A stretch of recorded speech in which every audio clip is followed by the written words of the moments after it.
Selamat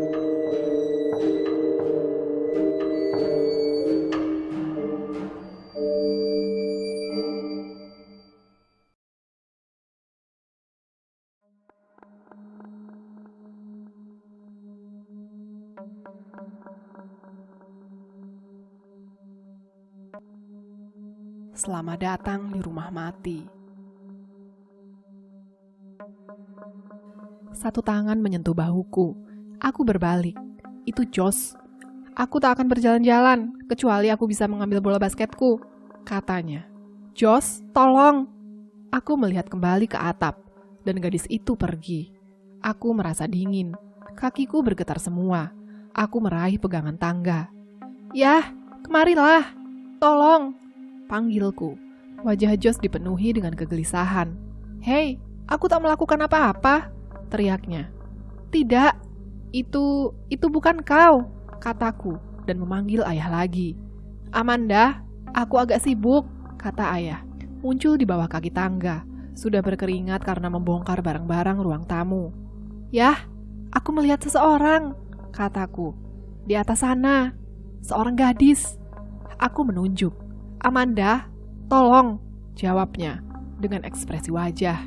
Berhentilah melihat sesuatu, oke? Tak ada orang di rumah ini, kecuali kita berempat, dan mungkin beberapa tikus. Tikus? Josh bertanya, dan tiba-tiba tertarik. Sungguh? Mana? Ayah, aku tak membayangkan hal itu, kataku. Suaraku pecah. Aku benar-benar kecewa, karena dia tak percaya padaku.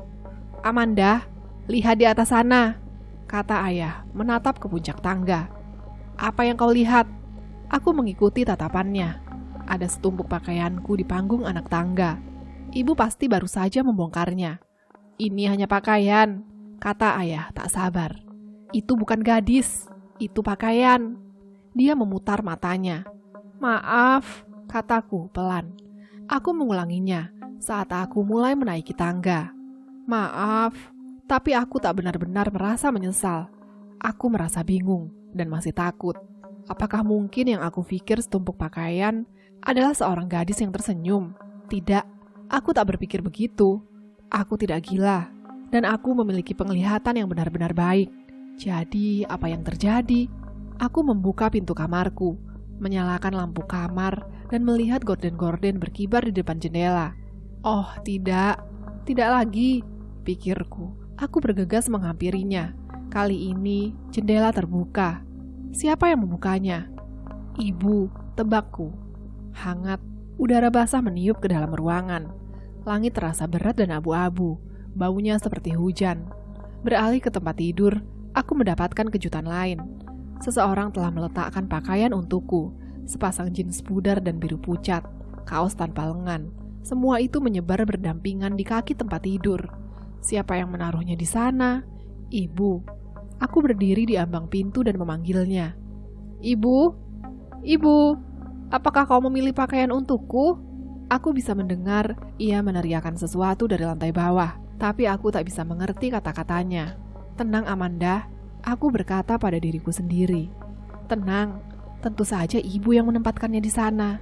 Dari ambang pintu, aku mendengar bisik-bisik di lemariku. Bisikan-bisikan dan cekikikan pelan di balik pintu lemari. Ini adalah batas kesabaran yang terakhir. Ada apa ini? Aku berteriak di bagian atas paru-paruku. Aku bergegas ke lemari dan membuka pintu. Dengan panik, aku mendorong pakaian-pakaian di situ. Tak seorang pun di sana. Tikus-tikus, pikirku. Apakah aku mendengar tikus-tikus yang ayah bicarakan itu? Aku harus keluar dari sini, kataku keras-keras.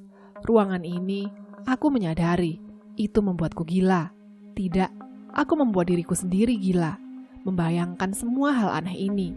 Pasti ada penjelasan logis untuk semua ini. Saat aku menarik celana jeansku dan mengancingnya, aku mengatakan kata logis berulang-ulang dalam pikiranku. Aku mengatakan itu berkali-kali, sehingga tak terdengar seperti kata nyata lagi. Tenang Amanda, tenang. Aku menarik nafas dalam-dalam dan menahannya sampai hitungan ke-10. Bu, Josh, hentikan itu. Kau tak membuatku takut, kataku, terdengar lebih jengkel dari yang seharusnya. Ayo, keluar dari sini, katanya menatapku dari ambang pintu. Tempat ini membuatku merinding. Hah? Kau juga?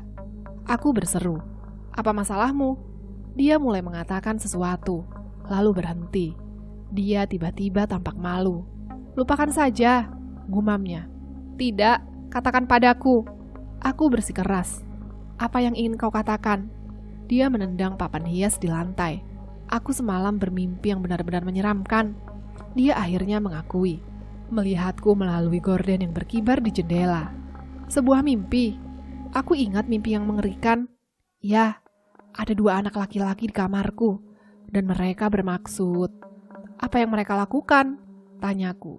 Aku tak ingat, kata Jos menghindari mataku. Aku hanya ingat mereka menakutkan. Dan apa yang terjadi? Tanyaku, beralih ke cermin untuk sikat rambutku. Aku terbangun, katanya. Dan kemudian menambahkan dengan tak sabar. Ayo kita pergi. Apakah anak-anak mengatakan sesuatu kepadamu? Tanyaku. Tidak, aku tak berpikir begitu. Jawab dia serius. Mereka hanya tertawa. Tertawa? Ya, semacam cekikikan, kata Jos. Aku tak ingin membicarakannya lagi, tukasnya. Apakah kita akan pergi untuk perjalanan bodoh ini atau tidak? Oke, aku siap, kataku. Meletakkan sikatku, melihat terakhir kalinya di cermin. Mari kita pergi untuk perjalanan bodoh ini. Aku mengikutinya menyusuri koridor. Ketika kami melewati tumpukan pakaian di atap, aku berpikir tentang gadis yang kulihat berdiri di sana. Dan aku berpikir tentang anak laki-laki di jendela ketika kami pertama kali tiba. Dan 2 anak laki-laki yang Jos lihat dalam mimpinya. Aku memutuskan itu membuktikan bahwa Jos dan aku sama-sama sangat panik tentang pindah ke tempat baru ini. Mungkin ibu dan ayah benar, kami membiarkan imajinasi kami mengikuti. Ini pasti hayalan kami. Maksudku, apalagi yang bisa terjadi?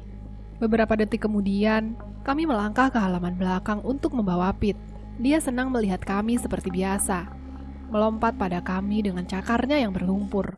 Menyalak gembira, berjalan melingkar gila-gilaan melalui dedaunan. Ini menghiburku hanya dengan melihatnya.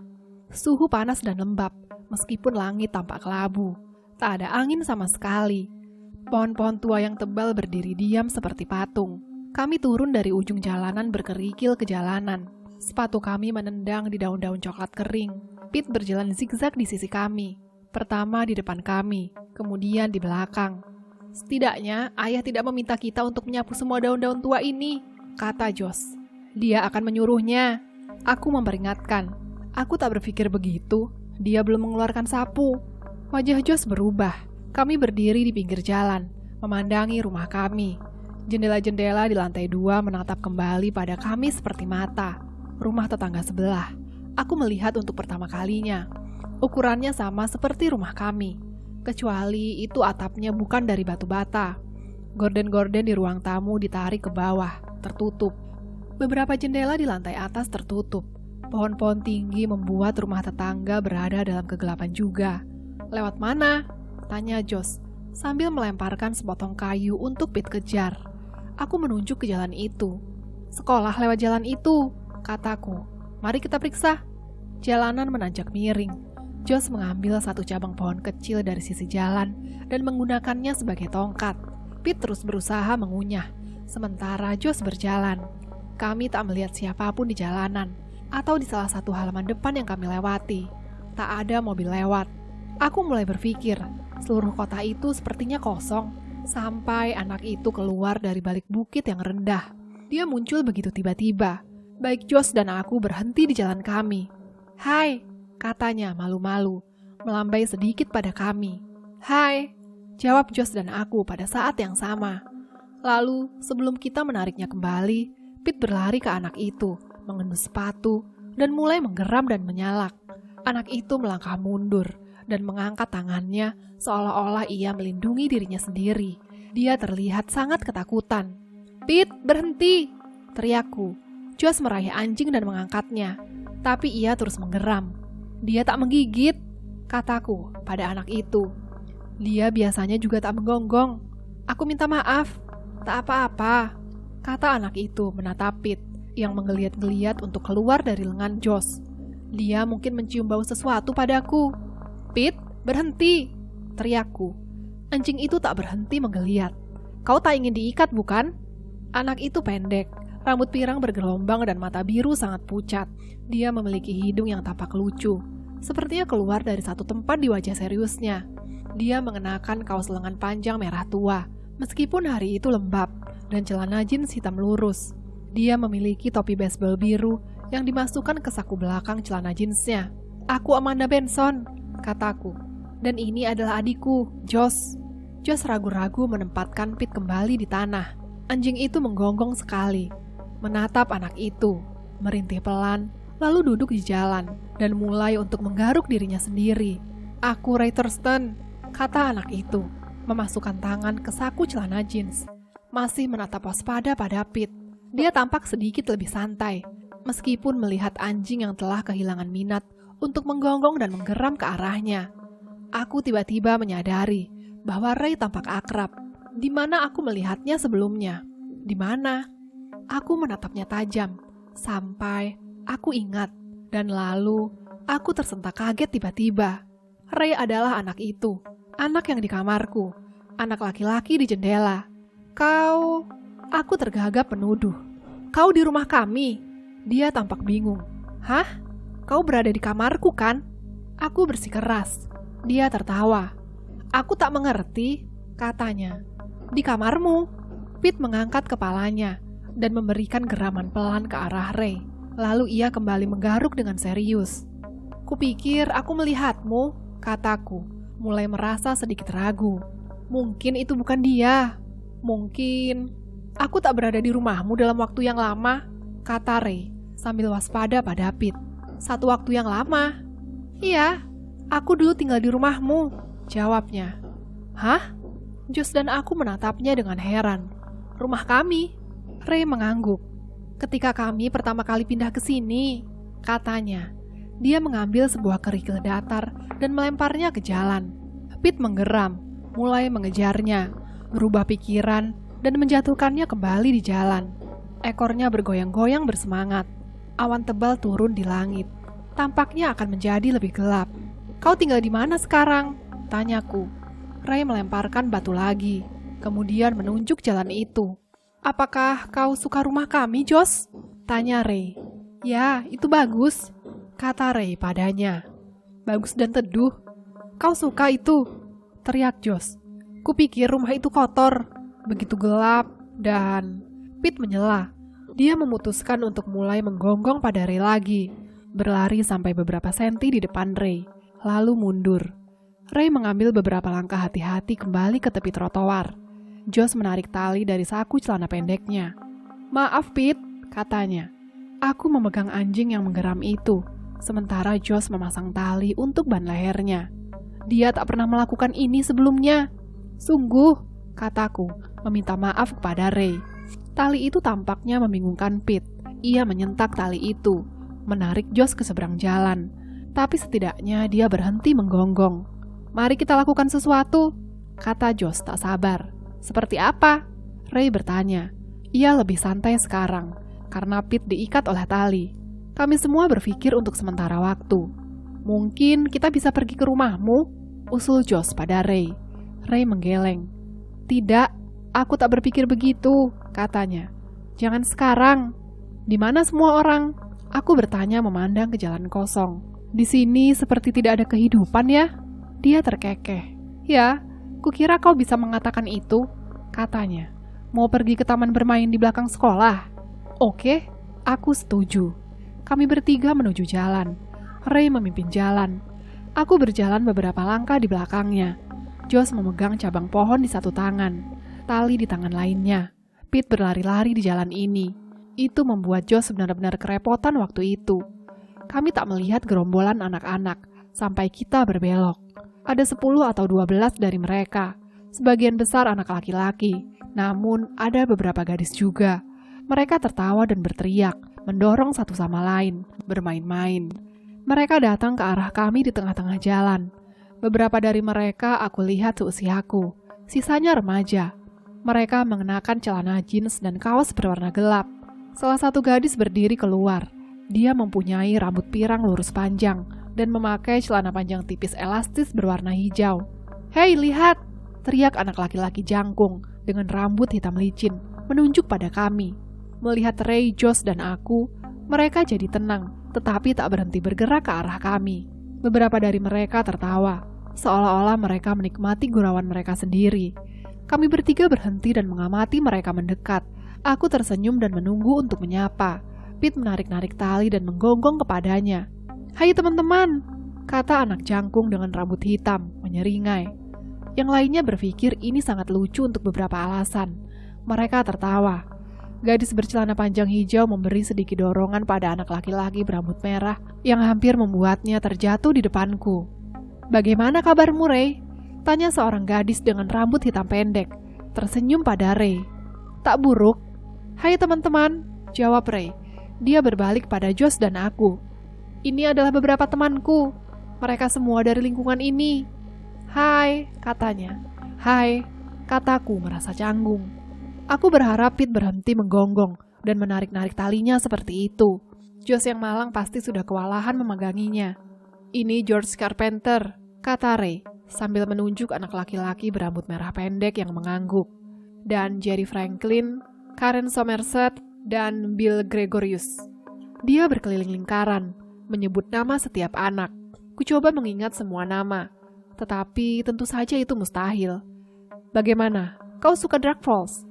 kata salah seorang gadis kepadaku. "Aku tak benar-benar tahu," kataku. "Entahlah," kataku. "Ini hari pertamaku di sini. Sungguh, sepertinya bagus." Beberapa anak tertawa pada jawabanku, untuk beberapa alasan. "Anjing jenis apa itu?" tanya George Carpenter pada Josh. Josh memegang erat pegangan tali, mengatakan kepadanya. George menatap tajam Pete, mempelajarinya, seolah-olah ia belum pernah melihat anjing seperti Pete sebelumnya. Karen Somerset, gadis tinggi cantik dengan rambut pirang pendek, mendatangiku, sementara beberapa anak lain mengagumi Pete. "Kau tahu, aku dulu tinggal di rumahmu," katanya pelan. "Apa?" Aku tak yakin aku mendengarnya. "Mari kita pergi ke taman bermain," kata Ray menyela. Tak ada yang menanggapi usulan Ray. Mereka menjadi tenang. Bahkan Pete berhenti menggonggong. Apakah Karen benar-benar mengatakan bahwa ia dulu tinggal di rumah kami? Aku ingin bertanya, tapi ia melangkah kembali ke dalam lingkaran anak-anak. Lingkaran itu. Mulutku ternganga saat aku menyadari bahwa mereka telah membentuk lingkaran di sekitar Josh dan aku. Aku merasakan tikaman ketakutan. Apakah aku membayangkan itu? Apakah ada sesuatu yang terjadi? Mereka semua tiba-tiba tampak berbeda bagiku. Mereka tersenyum, namun wajah mereka tegang, waspada, seolah-olah mereka mengharapkan masalah. Dua dari mereka aku sadari membawa pemukul bisbol. Gadis dengan celana hijau menatapku dari atas dan bawah, memeriksaku dari luar. Tak ada yang berkata-kata. Jalan itu hening, kecuali Pete yang sekarang merintih pelan. Aku tiba-tiba merasa sangat takut. Mengapa mereka menatap kami seperti itu? Atau imajinasiku yang membawaku lagi? Aku menengok ke arah Ray yang masih di sampingku. Ia tidak melihat semua masalah itu sama sekali. Tapi ia tak kembali menatapku. "Hei teman-teman," kataku. "Apa yang terjadi?" Aku mencoba untuk tetap tenang, tapi suaraku sedikit gemetar. Aku menatap Josh. Dia sedang sibuk menenangkan Pete dan belum menyadari perubahan itu. Kedua anak laki-laki dengan pemukul bisbol menahan pemukul setinggi pinggang dan bergerak maju. Aku melihat ke sekeliling lingkaran. Perasaan takut mencekam dadaku. Lingkaran diperketat. Anak-anak itu mendekati kami. Awan hitam itu tampaknya di atas kepala lebih rendah. Udara terasa berat dan lembab. Josh sedang sibuk dengan ban leher Pete dan masih tak melihat apa yang terjadi. Aku bertanya-tanya, apakah Ray akan mengatakan sesuatu? Apakah ia akan melakukan sesuatu untuk menghentikan mereka? Tapi ia tetap diam dan tanpa ekspresi di sampingku. Lingkaran jadi mengecil. Sepertinya anak-anak menutupnya. Aku menyadari bahwa aku telah menahan nafas. Aku menarik nafas panjang dan membuka mulut untuk berteriak. "Hai anak-anak, apa yang terjadi?" Itu adalah suara seorang pria memanggil dari luar lingkaran. Semua orang berbalik untuk melihat Mr. Dawes yang segera datang ke arah kami. Mengambil langkah panjang saat ia menyeberangi jalan. Dia membuka tutup jaket belakangnya. Dia memiliki senyum ramah di wajahnya. "Apa yang terjadi?" tanyanya lagi. Dia tampaknya tak menyadari bahwa gerombolan anak-anak telah mendekati Josh dan aku. "Kami sedang menuju ke taman bermain," kata George Carpenter padanya, memutar-mutar tongkat di tangannya. "Kau tahu, untuk bermain softball." "Kesepakatan yang baik," kata Mr. Dawes, menarik ke bawah dasi bergarisnya yang telah tertiup angin ke atas bahunya. Ia menatap langit yang mulai gelap. "Semoga kalian tak mendapatkan hujan turun." Beberapa anak-anak telah mundur. Mereka berdiri dalam kelompok-kelompok kecil, terdiri dari 2 dan 3 orang sekarang. Lingkaran itu telah benar-benar putus. "Apakah itu pemukul untuk softball atau hardball?" tanya Mr. Dawes pada George. "George tak tahu," jawab anak lain dengan cepat.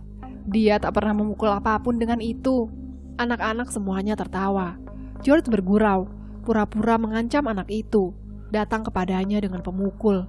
Mr. Dawes melambai kecil dan mulai pergi, tapi kemudian dia berhenti, dan matanya terbuka lebar karena terkejut. "Hei," katanya, berkedip padaku dengan suatu senyum ramah. "Josh, Amanda, aku tak melihat kalian di sana."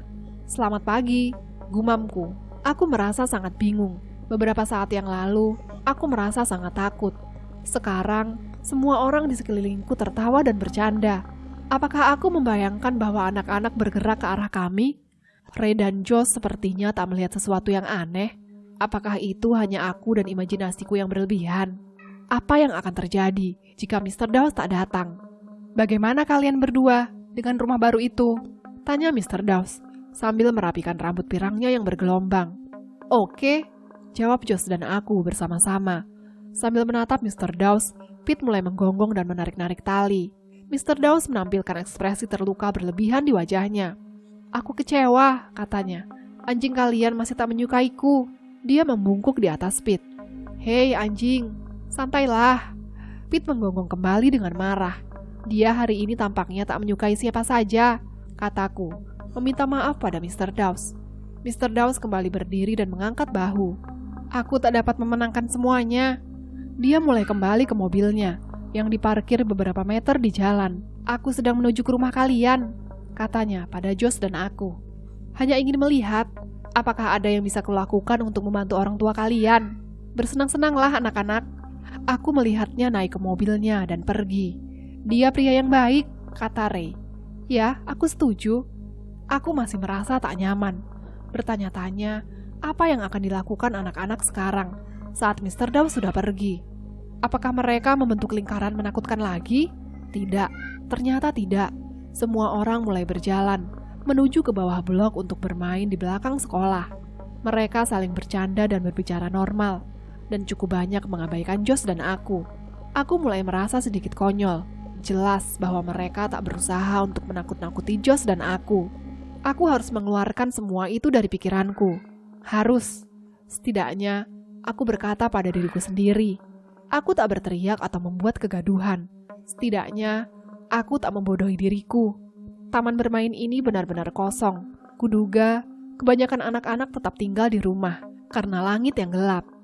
Taman bermain ini adalah lapangan besar berumput datar. Keempat sisinya dikelilingi oleh pagar besi tinggi. Ada ayun-ayunan dan tempat meluncur dekat gedung sekolah. Ada 2 lapangan bisbol di ujung jalan.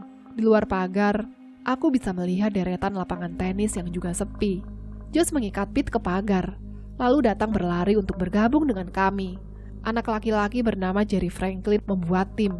Ray dan aku berada di tim yang sama. Josh di tim lain. Tim kami bertugas menangkap dan melempar bola. Aku merasa senang dan sedikit gugup.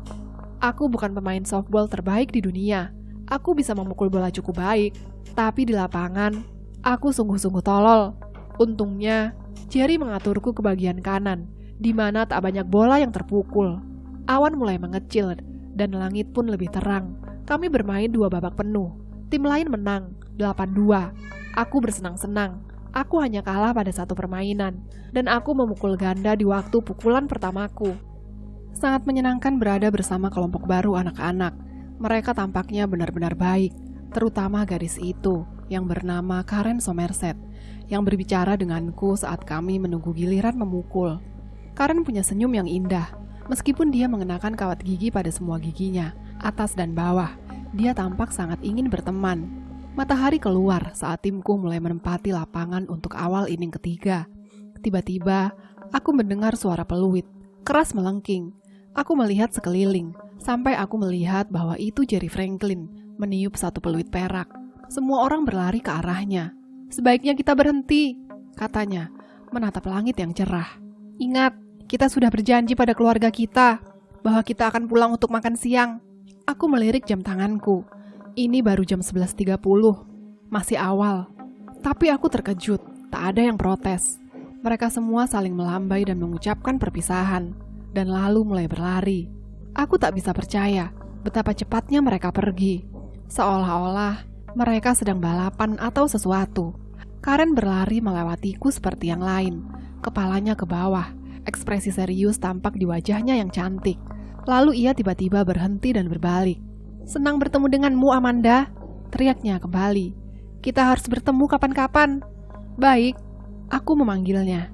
"Apakah kau tahu di mana aku tinggal?" Aku tak mendengar jawabannya dengan sangat baik. Dia mengangguk, dan kupikir dia berkata, "Ya, aku tahu. Aku dulu tinggal di rumahmu." Tapi, apa yang dikatakannya tidak mungkin. Beberapa hari berlalu. Josh dan aku mulai terbiasa dengan rumah baru kami dan teman-teman baru kami. Anak-anak yang kami temui setiap hari di taman bermain itu belum benar-benar berteman.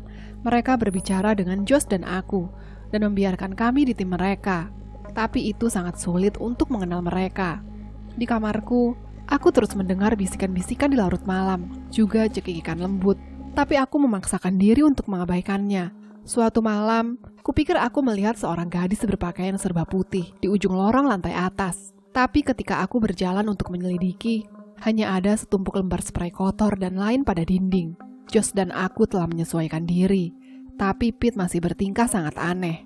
Kami membawanya dengan teman kami ke taman bermain setiap hari. Tetapi, kami harus mengikatnya di pagar.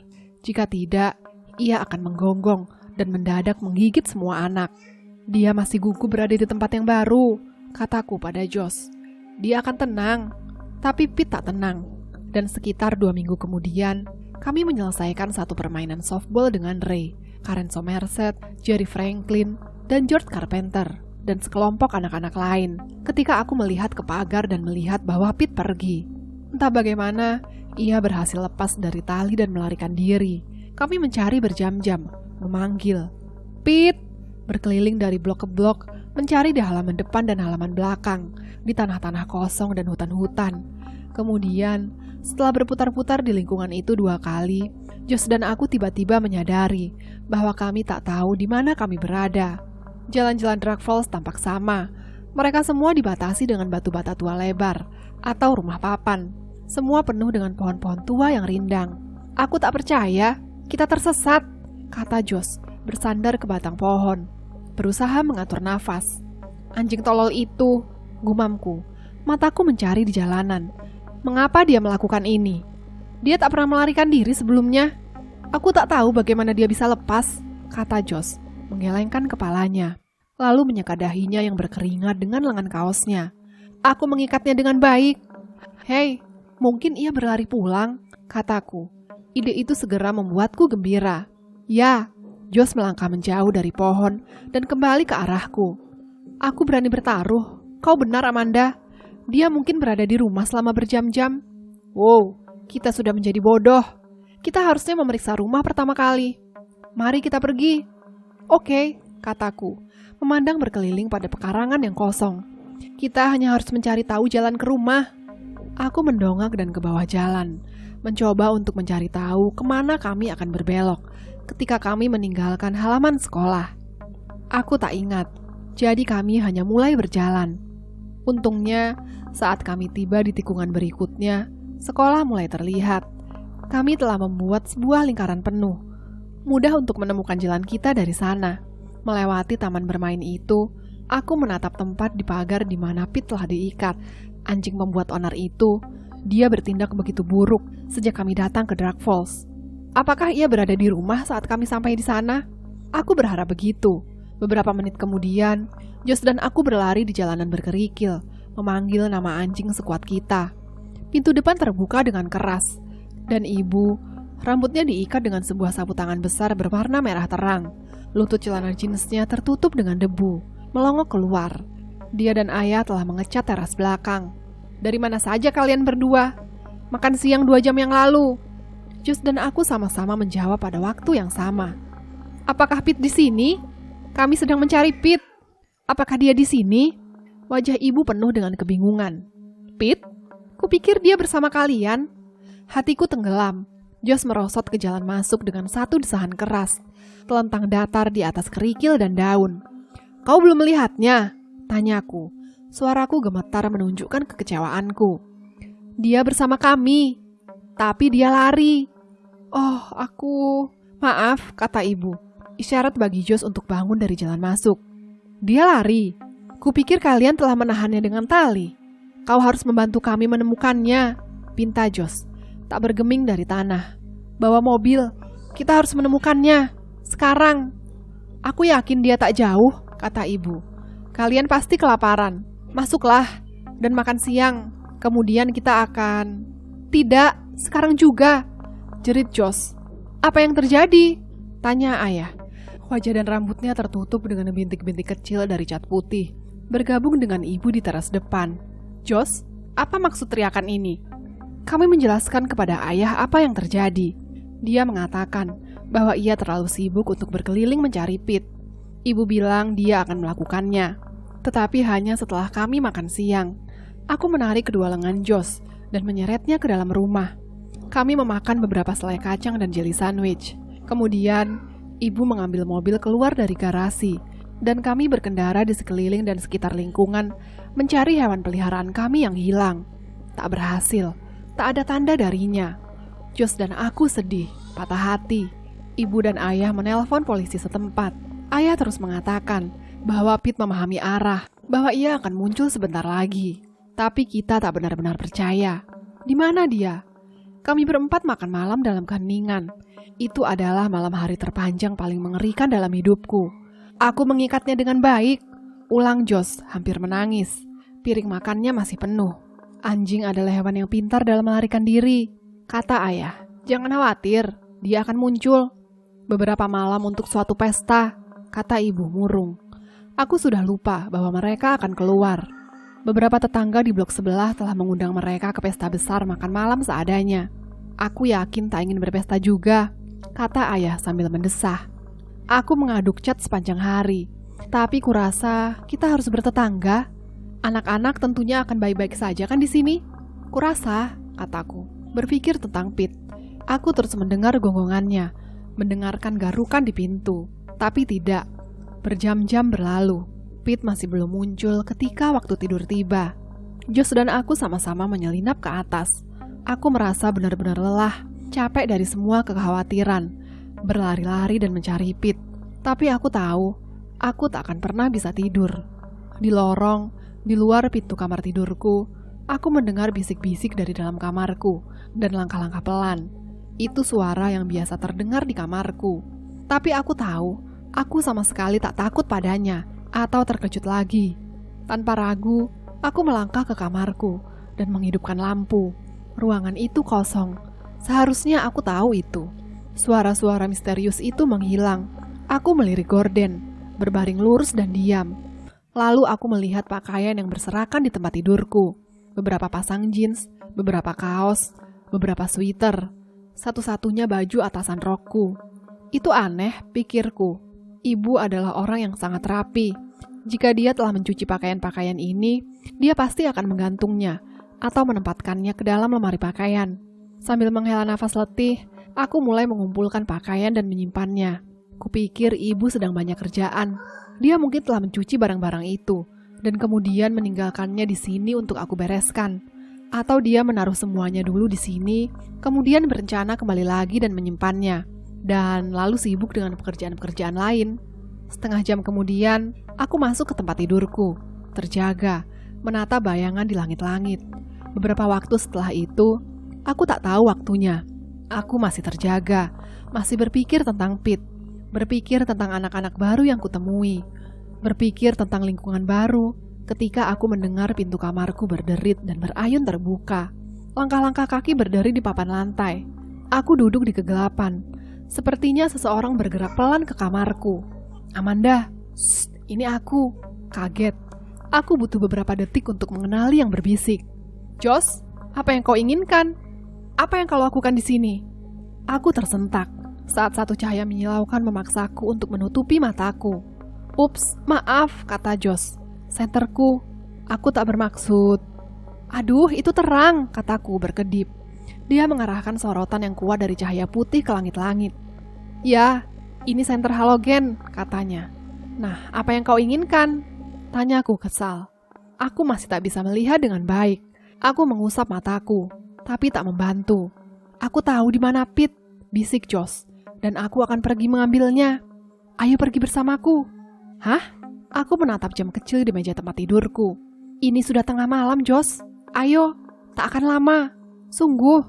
Mataku hampir normal sekarang, menatap Josh dengan cahaya dari lampu senter halogen. Aku melihat untuk pertama kalinya bahwa ia berpakaian sepenuhnya, celana jeans dan kaos lengan panjang. Aku tak mengerti, Josh, kataku, berbalik dan menempatkan kakiku di lantai. Kita telah mencari kemana-mana. Kau pikir Pete berada di mana? Di pemakaman, jawab Josh. Matanya tampak besar, gelap, dan serius dalam cahaya putih. Hah? Itu tempat dia lari pertama kalinya. Ingat, saat kita pertama kali datang ke Dark Falls, dia berlari ke pemakaman melalui sekolah. Sekarang, tunggu sebentar. Aku bersiap-siap. Kita berkeliling sore ini, tapi kita tak melihat ke dalam. Dia ada di sana, Amanda. Aku tahu dia di sana, dan aku akan pergi mengambilnya. Apakah kau ikut atau tidak?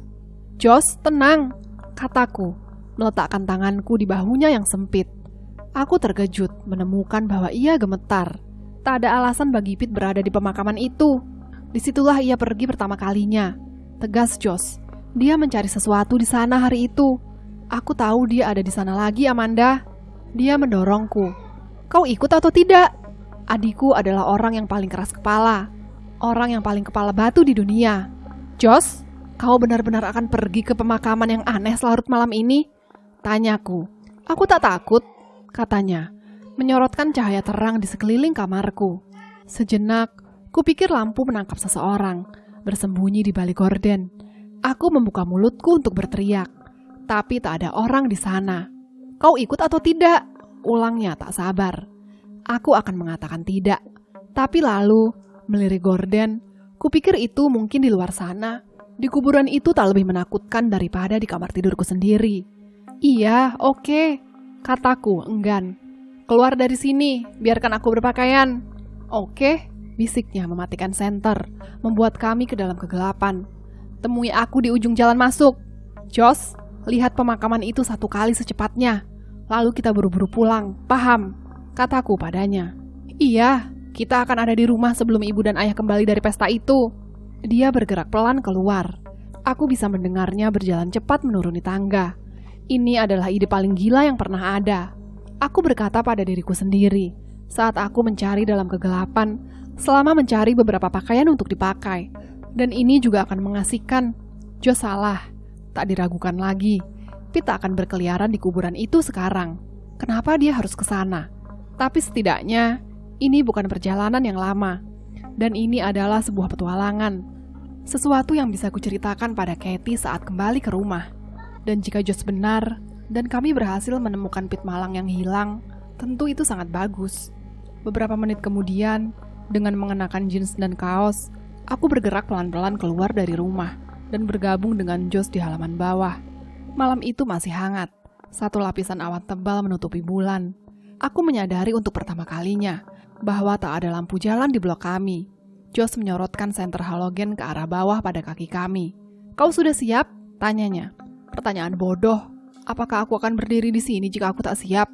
Kami berjalan dengan membuat suara berderak di atas daun-daun kering saat kami menuju ke blok itu, menuju ke sekolah. Dari sana, itu hanya 2 blok ke pemakaman. Ini sangat gelap, bisikku. Rumah-rumah itu hitam dan hening. Tidak ada angin sama sekali. Seolah-olah kami semua sendirian di dunia. Ini terlalu tenang, kataku, bergegas untuk terus dengan Josh. Tak ada jangkrik atau apapun. Apakah kau yakin kau benar-benar ingin pergi ke pemakaman? Aku yakin, katanya. Matanya mengikuti lingkaran cahaya dari senter, karena membentur di atas tanah. Aku benar-benar berpikir Pete ada di sana. Kami berjalan di atas jalanan, terus merapat ke tepi jalan. Kami sudah pergi hampir 2 blok. Sekolah itu akan tampak di penglihatan di blok berikutnya ketika kami mendengar langkah-langkah bersemangat di belakang kami di trotoar. Josh dan aku sama-sama berhenti. Dia menurunkan cahaya. Kami berdua mendengar suara. Aku tak membayangkan mereka. Seseorang sedang mengikuti kami.